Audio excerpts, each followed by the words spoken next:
d'un chien, parce que le chien, il ne vous conteste pas.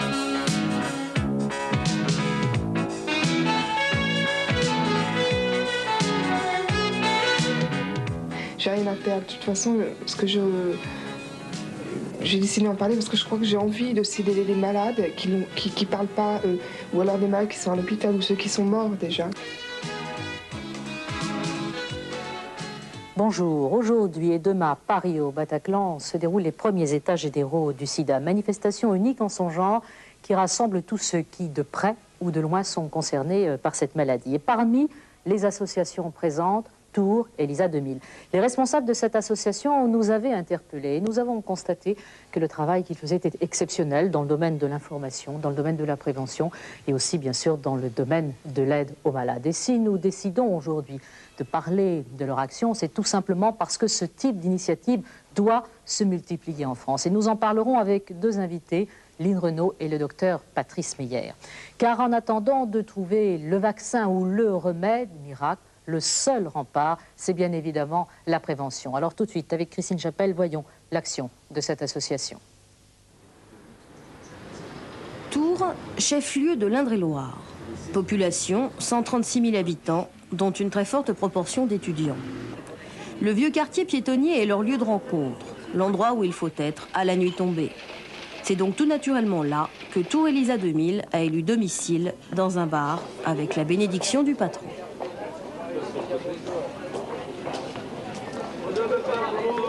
Comment un patron de bar devient-il membre d'une association de lutte contre le sida? Tout d'abord, je crois qu'on se sent motivé parce qu'il faut aider les gens, c'est un peu naturel. En tant que père de famille également aussi, ça me concerne parce que je peux protéger mes proches, quoi. Le fondateur de Tour et Lisa, c'est lui, Éric Chapeau. Alors qu'il était étudiant en médecine, il a réalisé à quel point le discours médical traditionnel était obscur pour les non-initiés. L'une de ses ambitions, détruire les idées reçues sur la maladie. Tour et Lisa 2000 est une association qui est née par hasard, puisque nos premières actions sur le sida datent de 1983, quand un jour, pendant la grève de médecine, dans un café, des prostituées m'ont demandé, parce que j'avais un libé qui parlait du sida, de parler du sida. Et j'ai commencé à m'intéresser au problème sur la prostitution et le sida. Et ensuite, on a été voir des personnalités différentes, comme M. Jean Royer, qui nous a dit « Bon, il faut faire quelque chose pour les prostituées, mais n'oubliez pas d'aller dans les écoles, les comités d'entreprise, informer les jeunes et les moins jeunes. » Et puis on a dit oui. Autour de lui se sont regroupés des gens de tous les milieux. Le président, Franck Picot, est technicien agricole. Alain Gachet est animateur de radio libre. Leur mission, informer tout le monde et par tous les moyens. On fait des conférences, ce qu'on appelle les conférences dans les écoles, dans les lycées et les facs. On fait des affiches, on fait des badges. Aussi, ce qu'on fait, c'est qu'on en parle avec tout un chacun. Il y a 2 ans, 3 ans, quand on est parti, on s'est dit, bon, on va faire ça. Et en plus, on va essayer que ça marche pour que Tours soit, et au moins un programme de prévention qui ait marché, quelque chose sur le terrain qui soit efficace et qui vienne de Tours, qui ne vienne pas de Paris. Bon, le sida, c'est pas un machin dont on doit discuter comme ça entre scientifiques, parce que le virus, lui, quand il attaque, il choisit pas. Ça peut tomber sur toi, ça peut tomber sur moi, ça peut tomber sur n'importe qui. Et vu le nombre de gens qui sont séropositifs en ce moment en France, dans quelques mois ou dans quelques années, tout le monde va être touché directement dans ses amis, dans sa famille, dans ses proches. Et le message que j'ai envie de faire passer, c'est de préparer les gens à ça, pour éviter que les gens qui sont malades soient exclus, pour éviter qu'il y ait des comportements de haine ou de rejet. Les objectifs de Tour et Lisa sont multiples. Faire prendre conscience de la gravité de la maladie, faire rentrer dans les mœurs l'utilisation du préservatif, répondre à toutes les questions, quelles qu'elles soient. Et surtout refuser l'exclusion des malades. Ils sont nombreux à participer à la vie de l'association et par ce biais, à retrouver enfin une raison de vivre et une famille à qui parler. Et puis je crois que être malade, c'est pas un statut. C'est pas, ça donne pas droit à toutes les excuses, ça donne droit à des droits et ça amène des devoirs. Et les malades sont beaucoup plus reconnus par ce qu'ils font en tant qu'individus, donc que par leur statut de malade qui n'en est pas un. Depuis le mois de février, Tour Elisa a enfin un local. Point de rencontre, lieu d'information, on y croisera des malades, des médecins, des prostituées, des étudiants, des mères de famille, bref, tous ceux qui se sentent concernés. Quant à l'avenir de l'association, c'est principalement un problème d'ordre financier. Il n'est pas facile d'aller sonner chez son banquier et de dire voilà, je fais de la prévention sur le sida, donnez-moi de l'argent. D'abord, très peu de gens se sentent impliqués, contrairement à ce qu'on peut croire, et c'est un peu dommage. Sur le terrain, ça nécessite beaucoup d'heures de travail, et c'est assez décourageant parce que ça aboutit très rarement. Nous avons heureusement quelquefois des dons de particuliers, qui ne sont pas des dons très élevés, mais qui nous permettent de faire nos campagnes de prévention. J'aimerais que cela puisse servir pour interpeller un peu les milieux des décideurs, qu'ils soient politiques, qu'ils soient financiers. On a beaucoup d'idées, on a beaucoup de projets, on en a déjà réalisé beaucoup. Je crois que tout le monde peut dire aujourd'hui qu'on a fait nos preuves. En attendant d'éventuelles subventions, Franck, Gérard, Éric, Isabelle, Alain et les autres continuent d'informer encore et toujours. Alors si nous avons décidé de vous montrer ce que fait l'association Tour Elisa 2000, c'est pour deux raisons. D'abord pour leur donner un coup de chapeau pour ce qu'ils font, puis aussi bien sûr pour les aider et pour leur donner en quelque sorte un coup de pouce. Christine, alors qu'est-ce qu'on peut faire aujourd'hui, maintenant? Déjà, avant toute chose, ils ont besoin d'argent. Comme toute association, c'est un petit peu normal. Cet argent, il va leur servir à faire des débats, à faire des conférences, à faire des affiches, des badges. Ils ont des commandes d'un petit peu partout. Ils ont même des commandes d'Afrique qu'ils ne peuvent pas honorer parce qu'ils n'ont pas assez d'argent, justement. Donc cet argent, il peut venir de plusieurs manières. Il peut venir de dons privés, bien entendu. Il peut venir de l'État. Et il peut venir des autres associations plus importantes. Donc ils ont besoin de subventions. Ça, c'est la première chose. La deuxième chose, ils ont besoin d'être reconnus, un petit peu comme des associations un peu plus importantes, comme la FLS, comme Vaincre le sida, dont on parle plus souvent. Il y a des tas de petites associations en France dont on parle moins, qui ont donc moins d'argent, mais qui ont autant besoin de travailler que les autres et qui ont donc autant besoin de vous. Enfin, la dernière chose qu'on peut faire pour eux, car c'est un petit peu leur rêve, c'est de créer, je dirais, des succursales. C'est-à-dire que aller dans d'autres villes où on pourra à chaque fois créer des Elisa 2000, Angers Elisa 2000, Poitiers Elisa 2000, peu importe, avec des gens qui, comme eux, ne seront pas forcément des gens du milieu médical, mais qui se sentiront concernés par le sida et qui auront envie de faire quelque chose. Voilà. Et puis nous allons, tout au long de cette émission, Christine, parler de leur action. Et ce que je vous propose maintenant, dans un premier temps, c'est d'écouter quelques témoignages. Alors, vivre avec une personne qui est séropositive, ça implique quelles contraintes? Des contraintes au niveau de sa vie sexuelle déjà, puis au niveau de l'hygiène de vie, puis c'est une autre façon de voir la vie, c'est-à-dire sa vie, c'est ma vie. Et la façon dont il évolue dans sa vie, par rapport à la maladie, c'est aussi la façon dont j'évolue, la façon dont je peux le soutenir. Mais c'est pas facile. C'est pas facile parce que c'est dire aussi renoncer à beaucoup de choses, le fait d'avoir des enfants. Et c'est quand on est une femme, c'est pas facile d'accepter. C'est pas facile d'accepter ça. Sinon, pour les relations sexuelles, c'est difficile quand on n'a pas eu l'habitude d'utiliser des préservatifs avec son compagnon. De se mettre avec le préservatif, parce qu'à chaque fois qu'on le sort, on sait que c'est à cause de ça. À cause de la maladie. Et que ça restera toujours comme ça. S'ils ne trouvent pas quelque chose. Parce que le moral, ça compte beaucoup, essayer de tenir le coup, quoi. Faut tenir le coup pour deux, en fait. Quand ça va pas, faire comme si ça va. Et puis, c'est essayer d'avoir un quelconque réconfort, et puis, je sais pas, au niveau alimentaire, d'avoir, que ça soit bien équilibré, c'est penser différemment. Sont tes parents quand ils l'ont su? La réaction de mes parents, bof. C'est comme le jour où ils m'ont appris que j'étais homosexuel, par exemple, c'est pareil, quoi. Ça les a un peu choqués, et puis je crois que j'en parle pas, quoi. Donc au niveau de ta vie tous les jours, tu le caches que tu es séropositif?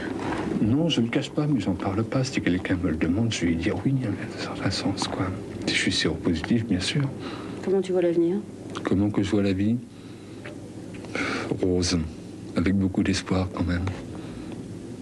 Je crois que j'essaye de le vivre du mieux possible, quoi, d'être confiant, et puis voilà, quoi, d'avoir un peu, de l'espoir, on la recherche, et puis attendre, hein, parce qu'il n'y a que ça à faire, de toute manière, il n'y a pas d'autre traitement. Hein. Mon père m'a complètement rejetée, il m'a traité de tous les noms, il m'a dit que c'était bien fait, que j'étais malade, de toute façon, que j'avais qu'à crever, qu'il n'en avait rien à foutre, quoi. C'est tout. Je vois que plus ma mère et une de mes sœurs est médecine veut, c'est tout. Alors, là, tu fais partie des gens qui acceptent d'en parler à visage découvert. Oui. Pourquoi? Parce que j'ai rien à perdre. Pour ça. J'ai rien à perdre. De toute façon, j'ai décidé d'en parler parce que je crois que j'ai envie de s'aider les malades qui parlent pas, ou alors des malades qui sont à l'hôpital ou ceux qui sont morts déjà, qui peuvent plus rien faire pour justement les gens qui commencent à prendre leur maladie, et puis ceux qui commencent à être malades aussi. Et bon, eux, ils ont... Moi non plus, je pensais pas avoir la force de le faire, mais je crois que je le fais pour eux.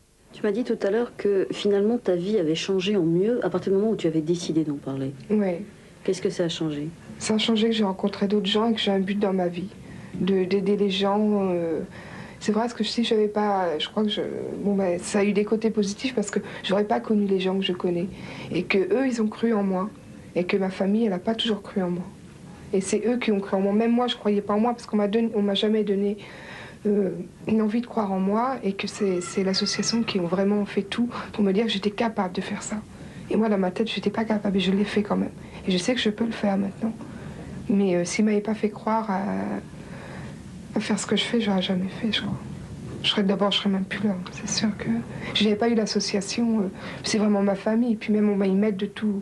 Que ce soit matériel, moral. C'est eux qui m'ont trouvé tout l'appartement, tout. Enfin, je peux pas dire. Il n'y a qu'eux qui ont fait quoi que ce soit.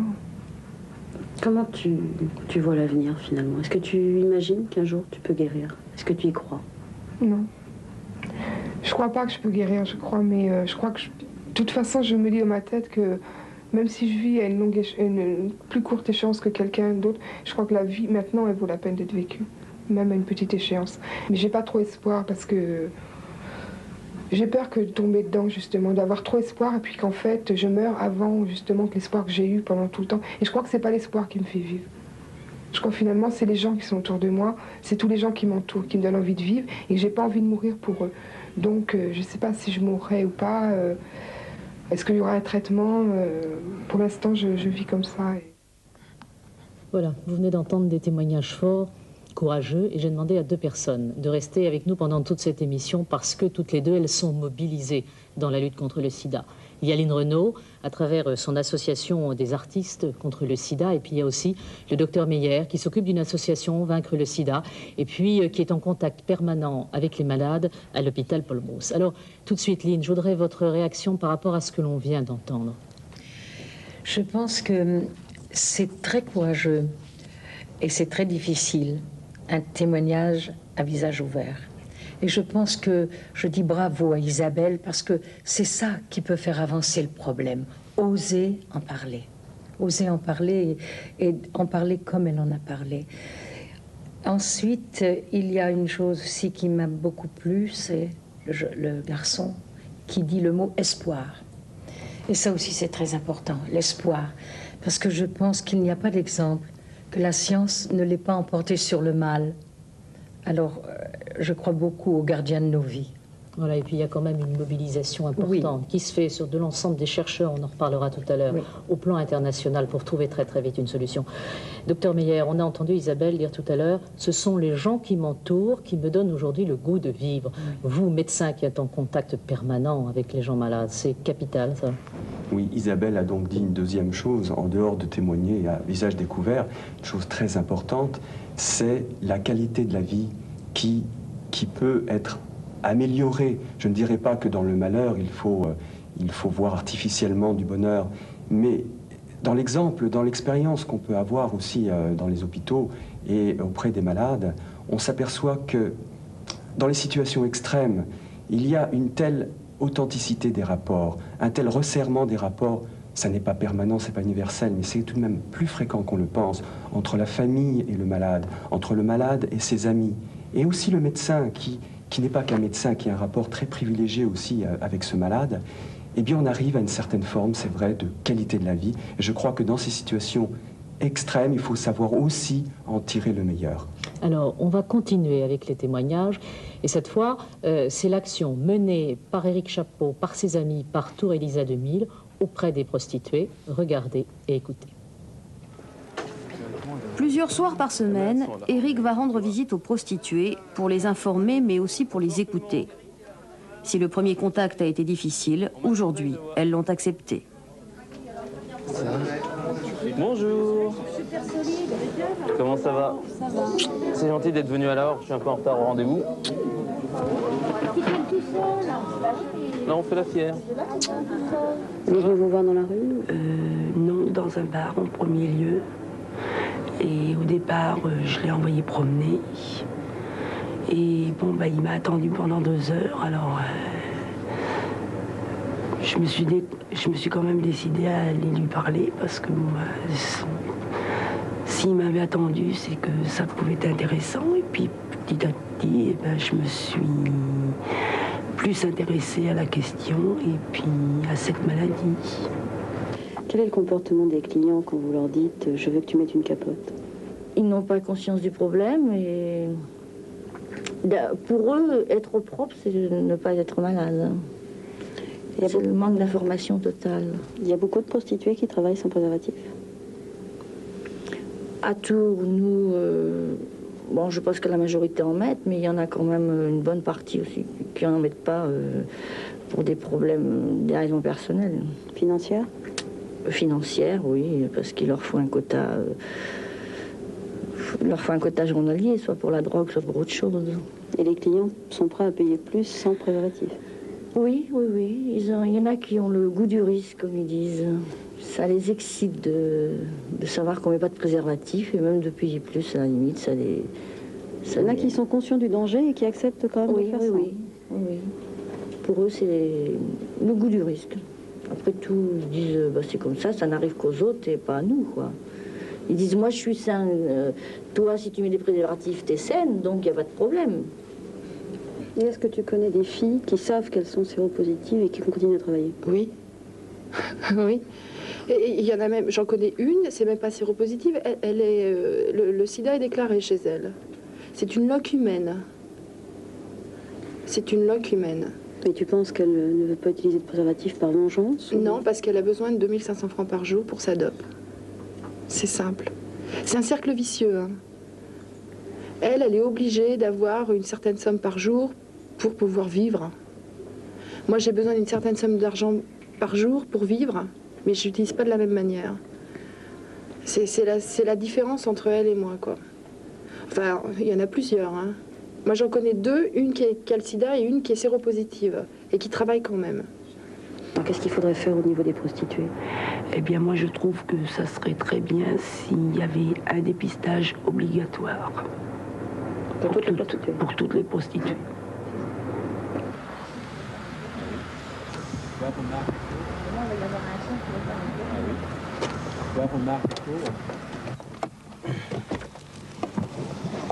Bonsoir. Bonsoir, monsieur Chapeau. Comment ça va? Et toi? Les prostituées de Tours ont compris le message. Presque toutes se déclarent favorables au contrôle médical systématique et au préservatif obligatoire. Il y a beaucoup de gens qui tombent ce soir? Un petit peu. Pas beaucoup, c'est les vacances. Ils sont en vacances. Et alors, le sida, vous en parlez un peu? On en parle beaucoup, mais il n'y en a pas beaucoup qui veulent prendre conscience de la chose. Population à risque, elles se sentent concernées et ne demandent qu'à participer à l'action de prévention, à condition qu'on accepte enfin de les écouter. Alors à travers le témoignage de ces femmes, on s'aperçoit qu'il y a quand même encore aujourd'hui une forte dose d'inconscience, malgré tout ce qui se dit, ce qui s'écrit, ce qui se montre. Beaucoup d'inconscience et peut-être que tant qu'on n'est pas persuadé qu'un jour ça peut nous arriver à nous, eh bien il y aura toujours cette attitude un petit peu désinvolte. Lynn, je crois que vous vouliez tout de suite poser une question, docteur. Oui, Meyer. je trouve que quand même c'est un peu la roulette russe et c'est absolument ahurissant de voir le côté de oh ça n'arrive qu'aux autres et c'est certain, ou alors il y a quelque part presque un acte criminel, enfin le père de famille ou le mari qui est prêt à surenchérir pour que la prostituée ne mette pas de préservatif. Je voulais vous poser une question au sujet du dépistage. La prostituée disait qu'elle souhaitait un dépistage obligatoire. Mais dans cette maladie, imaginons après une relation sexuelle, combien de temps après une relation sexuelle douteuse, la séropositivité séropositivité se déclare-t-elle? Est-ce qu'il y a de 3 semaines à 6 mois? Je ne parle pas de la maladie, de la séropositivité. C'est ce qu'on appelle le délai de séroconversion, entre la circonstance potentiellement contaminante et l'apparition des anticorps détectables par le test de dépistage. C'est une question très importante qui a vraiment déclenché des polémiques qui ne sont pas encore tout à fait réglées. En réalité, les études françaises, notamment des centres de transfusion, ont montré que les anticorps apparaissaient dans un délai entre 6 et 8 semaines après la circonstance contaminante. Et nous sommes à peu près tous d'accord pour recommander au public qui veut se faire dépister d'attendre environ 3 mois. C'est-à-dire que là, on éponge un petit peu les délais un peu prolongés. Évidemment, il peut y avoir des exceptions. La médecine, ce n'est pas la mathématique, et il peut y avoir des exceptions jusqu'à 6 mois. Mais ce qu'on recommande, c'est 3 mois. Alors ça pose effectivement la question de l'intérêt d'un dépistage systématique. Voilà, c'est ça. C'est très important, cette question. Elle a été peu traitée parce qu'elle est finalement très, très délicate à traiter. Elle a été un peu plutôt un sujet de polémique et je dirais de politique quelque part. À vaincre le sida, on a mené depuis quelques années une réflexion sur ce sujet et également une action en liaison avec les centres de dépistage anonymes et gratuits. Il semble vraiment que la bonne solution dans ce domaine, c'est d'encourager les gens à faire le dépistage dans l'hypothèse où ils pensent avoir été exposés. Donc il faut expliquer quand le dépistage est utile, en quelles circonstances les gens ont pu être exposés, à quel moment il faut le faire, après quel délai. Et aujourd'hui, il faut que tout le monde sache qu'il existe au moins un centre de dépistage anonyme et gratuit dans chaque département de France. Anonyme et gratuit. Voilà, ça c'est important à dire parce que c'est une démarche qui est difficile aussi, même psychologiquement. Alors, le dépistage et puis tout le problème de la prévention, et c'est l'action menée par Tour Elisa 2000, prévention, et notamment auprès des plus jeunes, ceux qui sont à l'école aujourd'hui et qui sont exposés tout autant que nous, puisque vous allez le voir à travers ces témoignages. Là aussi, malheureusement, ça peut être la roulette russe. L'histoplasmose, nous allons évoquer son tableau clinique et je vous demanderai d'être attentif. Alors, le tableau clinique réalisé est aspécifique, comme chacun le sait, associant fièvre, hépatosplénomégalie, pancytopénie, parfois peuvent même s'y associer des ulcérations gingivales. Est-ce que tout le monde me suit? Est-ce que vous voulez que je parle en français moyen?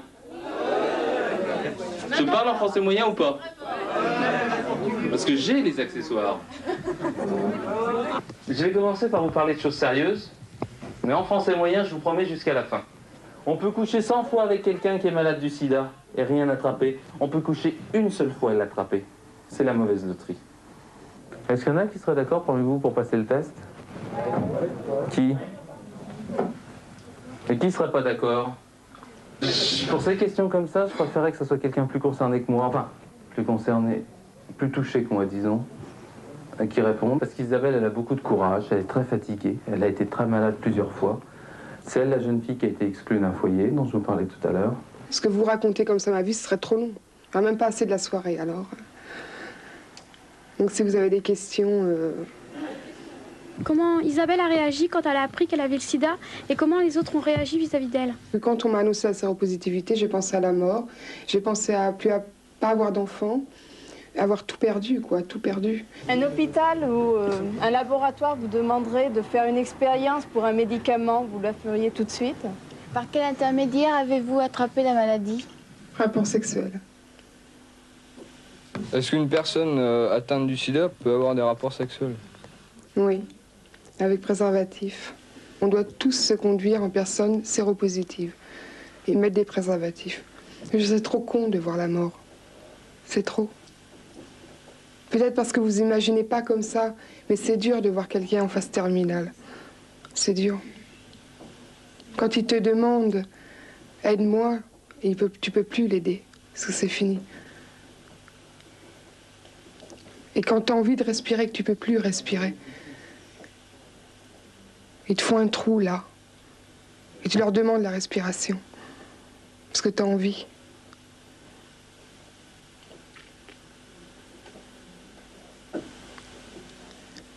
C'est pas pour vous faire peur, je vous dis ça, mais pour vous dire que c'est grave. Vous dites que vous aviez un ami, comment il a réagi, lui? Bien, très bien. Lui n'était pas malade, bon, je venais de le connaître et que c'est vrai que c'est à ce moment-là que j'ai fait le test et qu'il a su... bon, je lui ai dit que j'étais séropositive et il a très bien réagi. D'ailleurs, il est resté avec moi pendant presque 1 an, mais je l'ai laissé tomber. Il a très bien réagi de ce côté-là, mais c'est moi qui l'ai laissé parce que j'ai envie qu'il vive une autre vie qu'avec quelqu'un qui était malade et qui pouvait mourir parce que lui, il n'était pas malade. Donc je voulais lui laisser vivre sa vie et puis qu'il puisse avoir des enfants avec d'autres personnes qui ne sont pas malades et pas perdre son temps avec moi. C'est tout, c'est pour ça que j'ai quitté. Mais il a très bien réagi. Voilà, bien moi j'ai tout simplement envie de dire merci à Isabelle. C'est un témoignage très très fort qu'on vient d'entendre, docteur. C'est très important et ça montre à quel point les associations ont un travail énorme à faire. Et malgré le peu de moyens qu'elles ont encore aujourd'hui, il faut bien le préciser. De notre côté, face à la saturation de la prise en charge de certains malades, nous avons essayé de développer un système de prise en charge à domicile. Et j'ai le bonheur de pouvoir annoncer aujourd'hui l'ouverture cette semaine d'un service de soins et de maintien à domicile pour malades atteints de sida. Alors je peux m'adresser déjà à mes collègues de Paris et qui travaillent notamment dans les arrondissements est de Paris. À partir de maintenant, ils vont pouvoir prescrire ce type de service à leurs malades. Oui, tout ça est important, cette prise en charge. Lynn, il y a autre chose d'important, c'est qu'il faut vaincre la maladie. Et pour ça, eh bien, la recherche est un ressort important. Il faut de l'argent pour la recherche. Et le nerf de la guerre, c'est l'argent. C'est pourquoi l'Association des artistes contre le sida cherche par des galas à récolter des fonds. Et nous donnons une grande soirée le mardi 20 mars au Théâtre des Champs-Élysées où Amalia Rodriguez fête ses 50 ans de carrière, elle offre son talent gracieusement et elle attend bien sûr tous ses admirateurs et tous ceux qui de cette façon veulent aider les gardiens de nos vies, comme je disais tout à l'heure, la recherche et aussi bien entendu les associations dignes d'intérêt qui s'occupent des malades. Voilà, et ce gala est ouvert au public, il est ouvert à tout le monde et c'est ainsi qu'on peut récolter de l'argent et qu'on peut en effet aider les chercheurs et aider les associations. Les associations comme Tour Elisa 2000 par exemple. Merci Lynn, merci beaucoup docteur pour votre présence, pour tous les témoignages que nous avons entendus. La semaine prochaine, nous parlerons de toute autre chose. Nous parlerons de la justice au quotidien et ceci dans une émission que nous enregistrerons, et cela ne s'est jamais fait, du Palais de Justice de Paris. Pour ma part, je vous souhaite de passer un très très bon week-end. À samedi. Allô, Marie-Laure? Allô?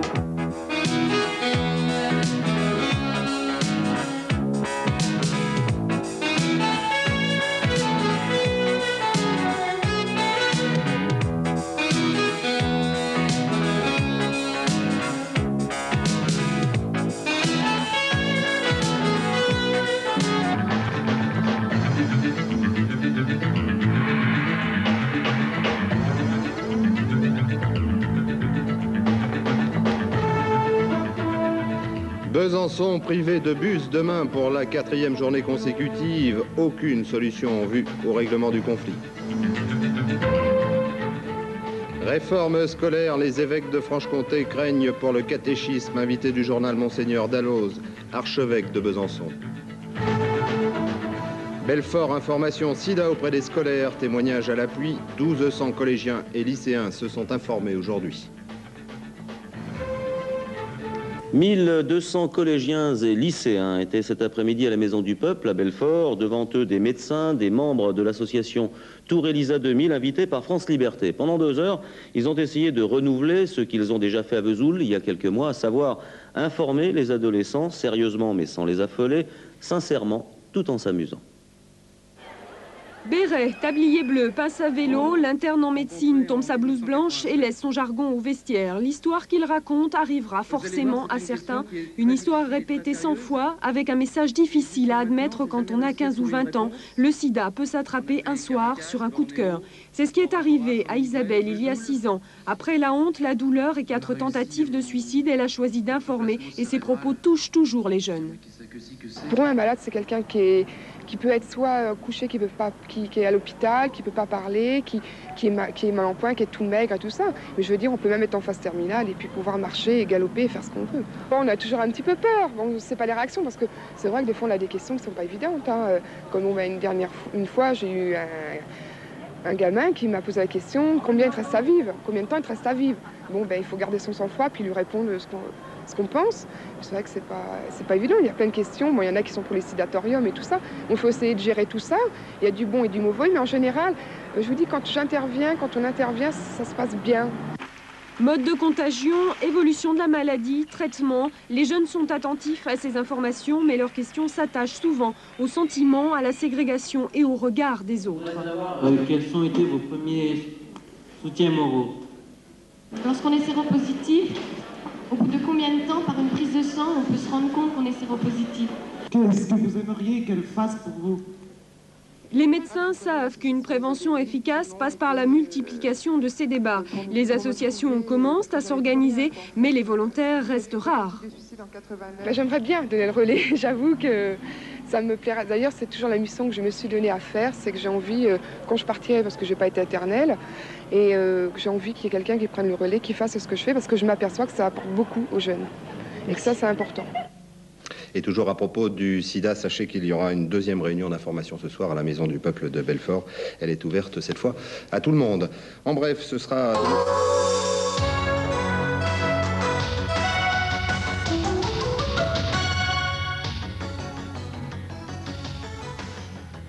Bertrand Guérin et Vincent Ferreira ont avoué le meurtre de l'ancien bâtonnier de Tours. Elisa 2000, une association lutte contre le sida, témoignage. Le torchon brûle entre Paul Hénard, le président du comité, et Jacques Macou, le CTR. La Fédération française n'apprécie pas. Votre journal ce soir, Alain Fontan-Moret. Informer, c'est aussi parfois prendre le contre-pied du tabou. Le reportage de Michel Mantellato et Rémi Guinet nous entraîne au combat pour la vie. Deux témoignages forçant à regarder de beaucoup plus près et surtout autrement le sida. Elisa 2000, une association créée il y a quelques années à Tours pour mener dans les rues la prévention contre le sida.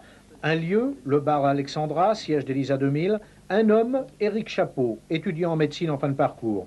Pourquoi n'y aurait-il pas aussi des médecins loubards? Les institutions déjà à Paris ont beaucoup de problèmes pour s'adapter aux réalités quotidiennes en ce qui concerne le sida. Alors en province, n'en parlons pas. Il y a encore des écoles qu'on avait contactées qui nous ont dit non, non, le sida, on ne le fait pas. On l'a fait il y a 3 ans, cette année, on fait la sécheresse. Ce qui prouve bien que la prévention n'est pas du tout passée. Et quand dans une école, il y a des gens comme Isabelle qui viennent apporter leur témoignage, je peux vous dire que pour les jeunes, c'est autre chose que quand c'est un vieux médecin scolaire ou quelqu'un qui parle du sida comme elle est dans la réalité. Vous avez pris des responsabilités également dans une association. Oui, c'est sûr, mais j'ai envie de le faire à fond. Mais des fois, j'ai peur, parce que j'ai peur que justement que ça me surprenne aussi, que la mort me surprenne et que je puisse pas faire ce que je veux faire avant de partir. Isabelle Audrenne de Blois a 23 ans. Malade du sida depuis l'âge de 17 ans, elle est l'un des 55 membres d'Elisa 2000. Elle a même été élue vice-présidente nationale de Solidarité Plus, qui regroupe malades du sida et séropositifs, pour s'occuper des autres. Pourtant, elle a été au bord du gouffre. Je m'étais un petit peu allée vers l'alcool, vers les médicaments. J'ai fait 4 tentatives de suicide. J'étais vraiment désespérée. Je ne voulais plus vivre. Pourquoi? Pour qui? Pour moi, j'étais foutue, donc je voulais pas. Puis je pouvais pas avoir d'enfants aussi. Ça, c'est un gros problème aussi. Donc j'ai encore moins maintenant, parce que bon, je me suis fait une raison. Et puis que je vis mieux comme ça, en fait, que vivre en faisant des tentatives de suicide, en n'étant pas bien. J'ai réalisé, en fait, j'étais désespérée avant, mais maintenant je suis bien. Donc je suis venue ici à Tours et ils m'ont trouvé un foyer le soir, quand je sortais d'hôpital. Et 3 semaines après, j'ai été expulsée de ce foyer-là, parce que j'étais malade du sida. Je pense beaucoup aux gens qui sont autour de moi, je ne pense pas qu'à moi. Et je trouve que c'est très important aussi de faire attention par rapport à tous les gens avec qui on est. Et puis, pour ça, j'ai voulu aussi le dire, parce que je me sens quelquefois un danger pour les autres et je ne veux pas... Donc je préfère en parler pour qu'ils sachent exactement. Que 4 mois que j'en parle, hein, c'est tout. Avant, je ne disais rien, je gardais tout pour moi. Et puis mon oncle, depuis j'ai pas de travail, je suis en arrêt maladie, je ne travaille pas. Je m'occupe de l'association, j'essaye de faire des choses pour essayer d'avoir un but dans ma vie. Je suis bien comme je suis là. J'ai envie de vraiment faire à fond ce que... Bon alors, cet avenir pour vous, c'est quoi? L'avenir, j'ai envie de laisser un message avant de partir. C'est tout. Vous l'avez vu, donc devant la vérité, la maladie n'a pas dépouillé Isabelle de son sourire. Sur le thème « Vivre avec le sida ». Nous reviendrons dans quelques minutes sur cette réunion importante et émouvante en compagnie de Martine Alain-Regnault. Mais tout de suite, avec ce reportage de Christine Chapelle, le témoignage d'une jeune femme contaminée par le virus et qui a décidé de consacrer l'essentiel de son temps à des conférences dans les écoles pour parler aux jeunes de sa vie et surtout de la nécessité impérieuse de la prévention. Isabelle a 23 ans. En 1987, en regardant à la télévision une émission sur le sida, elle a l'idée de se faire un test de dépistage. Il se révèle positif. Aujourd'hui, la maladie s'est déclarée. Isabelle a dû quitter son entourage et s'installer à Tours. Mon père m'a complètement rejetée, il m'a traité de tous les noms, il m'a dit que c'était bien fait que j'étais malade, de toute façon que j'avais qu'à crever, qu'il n'en avait rien à foutre. Isabelle a contracté la maladie par rapport sexuel. Aujourd'hui, elle se bat au sein d'une association pour faire comprendre aux gens l'importance du préservatif, seul vaccin devant la maladie. Tu fais partie des gens qui acceptent d'en parler à visage découvert. Oui. Pourquoi? Parce que j'ai rien à perdre. C'est pour ça. J'ai rien à perdre. De toute façon, j'ai décidé d'en parler parce que je crois que j'ai envie de s'aider des malades qui parlent pas, ou alors des malades qui sont à l'hôpital ou ceux qui sont morts déjà, qui peuvent plus rien faire. Comment tu vois l'avenir finalement? Est-ce que tu imagines qu'un jour tu peux guérir? Est-ce que tu y crois? Non. Je crois pas que je peux guérir, je crois, mais je crois que... De toute façon, je me dis dans ma tête que même si je vis à une plus courte échéance que quelqu'un d'autre, je crois que la vie, maintenant, elle vaut la peine d'être vécue. Sur le lit d'Isabelle, un poupon de celluloïd auquel elle attache beaucoup d'importance, c'est l'enfant qu'elle ne pourra pas avoir. C'est ce genre de témoignages qu'ont échangé les participants aux États généraux du sida. 2 jours de discussion dans un théâtre parisien entre malades et leurs proches. Pour une fois, ni médecins, ni éducateurs, ni sociologues, ni experts n'ont eu la parole. Pour des raisons évidentes, ces discussions se sont bien sûr déroulées loin des micros. C'est lui qu'il faut changer, en l'occurrence. Mais comment on va faire pour le convaincre, lui? Comment on va faire pour que lui change de point de vue? Qui a des idées? Qui a envie d'intervenir? Tout le monde sait qu'il faut utiliser des préservatifs. Est-ce que tout le monde sait comment le proposer à une partenaire?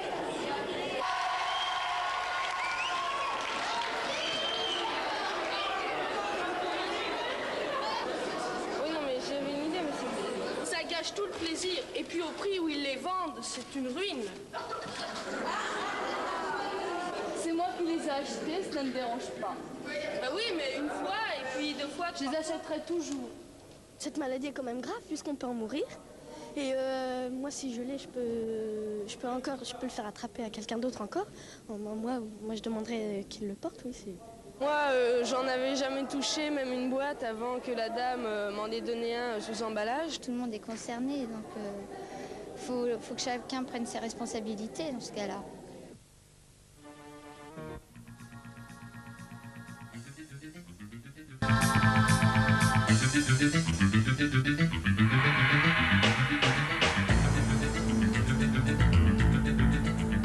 Brissy, base d'envol pour le golf. Depuis le début de la crise, des transals orléanais font le voyage. Une valise contre le sida, l'association tourangelle Elisa 2000 offre ses idées à Daniel Mitterrand, invité du journal Le Président d'Elisa 2000. Pour que les bus de touristes ne fassent pas que passer dans le département, le Loir-et-Cher lance l'offensive au salon des autocaristes. 19h10, le journal. Président de la République à midi, avec une valise, ce qui est pour le moins curieux, sauf que cette valise a un usage et un contenu très précis. Alors, qu'y a-t-il à l'intérieur de cette valise? L'intérieur de cette valise, c'est un diaporama qui dure une quinzaine de minutes, qui est composé de 45 diapositives, et un ensemble d'éléments qui serviront aux professeurs pour faire des interventions dans leur classe pour parler du sida. Alors, parler du sida, c'est un petit peu votre vocation pendant que l'on voit le contenu de cette valise. Tours Elisa 2000, qui compose cette association et quel est votre but? La composition d'Elisa 2000, c'est environ 200 personnes qui sont d'origine et de professions très diverses.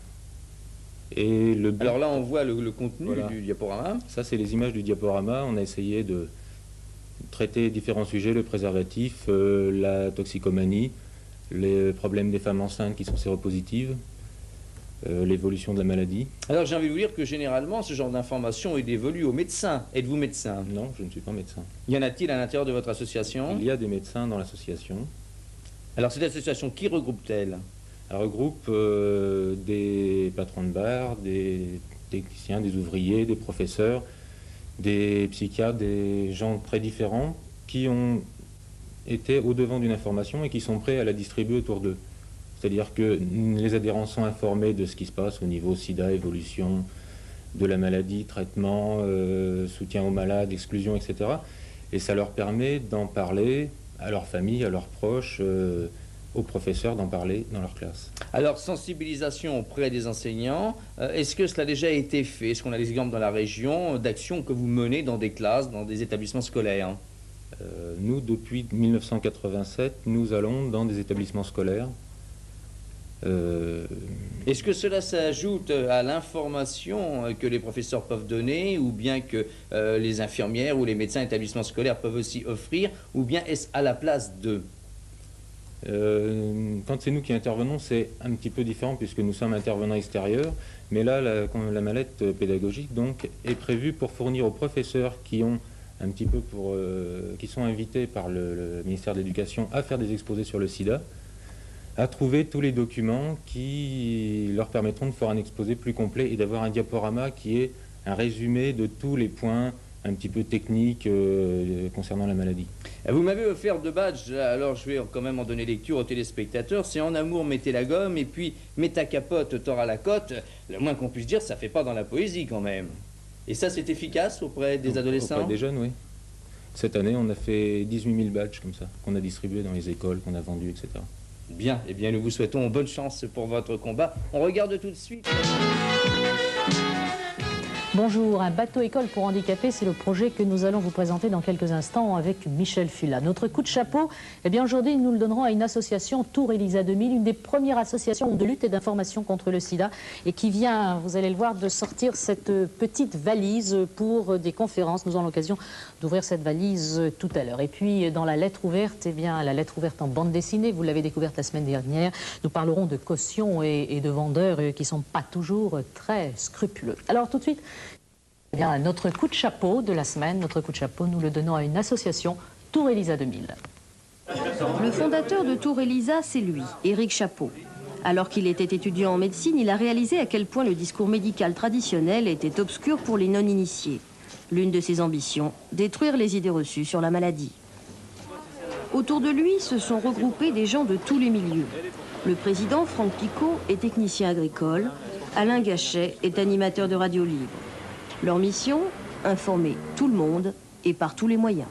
Voilà, vous venez de le voir, l'homme de la situation, celui qui a créé Tour Elisa 2000 en 1987, c'est Éric Chapeau, il est d'ailleurs sur notre plateau. Cette association compte aujourd'hui à peu près 200 membres, un peu plus de membres cotisants, et elle rassemble des gens de tous horizons. Et elle a surtout, Éric, pour vocation première, on a vu des distributions de badges, on a vu des affiches tout à l'heure sur ces images, pour vocation première, c'est avant tout d'informer et d'informer à tout prix. Oui, effectivement, il nous a semblé qu'il était très important que les jeunes soient informés directement, franchement, par des gens du milieu médical, par des non-médecins, et puis par des malades eux-mêmes, qui peuvent exposer leurs problèmes. Alors, on parlera dans quelques instants de cette valise pédagogique que vous avez mis au point, mais cette information, elle passe aussi par des conférences que vous donnez notamment dans les écoles, à travers aussi le témoignage, et c'est important, de gens qui malheureusement, à un moment ou l'autre de leur vie, sont atteints par le virus de la maladie. Et je vous propose de revoir cette conférence que nous avions suivie avec vous il y a de cela quelques mois, avec le témoignage d'Isabelle. L'histoplasmose, nous allons évoquer son tableau clinique et je vous demanderai d'être attentif. Alors, le tableau clinique réalisé est aspécifique, comme chacun le sait, associant fièvre, hépatosplénomégalie, pancytopénie, parfois peuvent même s'y associer des ulcérations gingivales. Est-ce que tout le monde me suit?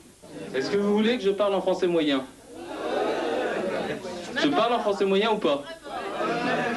Parce que j'ai les accessoires. Je vais commencer par vous parler de choses sérieuses, mais en français moyen, je vous promets, jusqu'à la fin. On peut coucher 100 fois avec quelqu'un qui est malade du sida et rien attraper. On peut coucher une seule fois et l'attraper. C'est la mauvaise loterie. Est-ce qu'il y en a qui seraient d'accord parmi vous pour passer le test? Qui? Et qui ne serait pas d'accord? Pour ces questions comme ça, je préférerais que ce soit quelqu'un plus concerné que moi, enfin, plus concerné, plus touché que moi, disons, qui réponde. Parce qu'Isabelle, elle a beaucoup de courage, elle est très fatiguée, elle a été très malade plusieurs fois. C'est elle, la jeune fille qui a été exclue d'un foyer, dont je vous parlais tout à l'heure. Ce que vous racontez comme ça, ma vie, ce serait trop long. Enfin, même pas assez de la soirée, alors. Donc si vous avez des questions... Comment Isabelle a réagi quand elle a appris qu'elle avait le sida et comment les autres ont réagi vis-à-vis d'elle? Quand on m'a annoncé la séropositivité, j'ai pensé à la mort. J'ai pensé à pas avoir d'enfants, avoir tout perdu, quoi, tout perdu. Un hôpital ou un laboratoire vous demanderait de faire une expérience pour un médicament, vous la feriez tout de suite?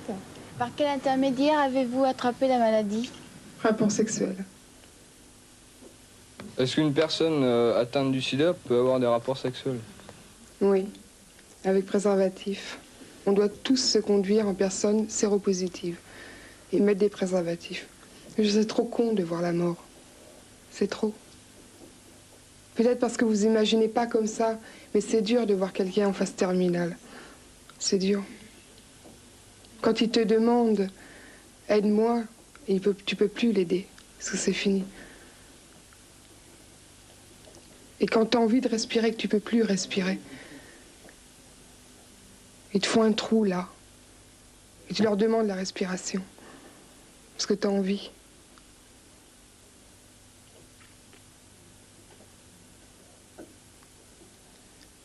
C'est pas pour vous faire peur, je vous dis ça, mais pour vous dire que c'est grave. Alors, ce témoignage d'Isabelle, on le retrouve, Franck Picot, dans cette mallette pédagogique que vous avez mis, vous, avec Tour Elisa 2000, au point. Alors, ce que je voudrais, c'est qu'on ouvre tout simplement la valise et que vous nous expliquiez ce qu'il y a dedans. D'accord. C'est une valise qui contient un diaporama et différents éléments qui doivent permettre aux enseignants de faire un exposé dans leur classe sur le sida. Alors, on a mis différents éléments. Les fameux petits badges de Tour Elisa 2000. Les fameux badges d'Elisa 2000. Il y a un diaporama avec une brochure, voilà la brochure qui l'accompagne. Voilà, d'explications sur le diaporama. Qui reprend les photos, le texte, différents détails médicaux ou éthiques. Le diaporama, les diapositives. Alors c'est un diaporama, j'explique, moi j'ai écouté la bande sonore, je veux dire, qui est une explication pédagogique, mais aussi scientifique de la maladie, du virus, de la façon dont on peut l'attraper. C'est un diaporama qui, en 15 minutes et 47 diapositives, reprend les aspects, qu'est-ce que c'est qu'un virus, comment on peut être contaminé, qu'est-ce que c'est que le dépistage, que de côtoyer un malade, etc. Donc les différents aspects médicaux, sociaux du sida.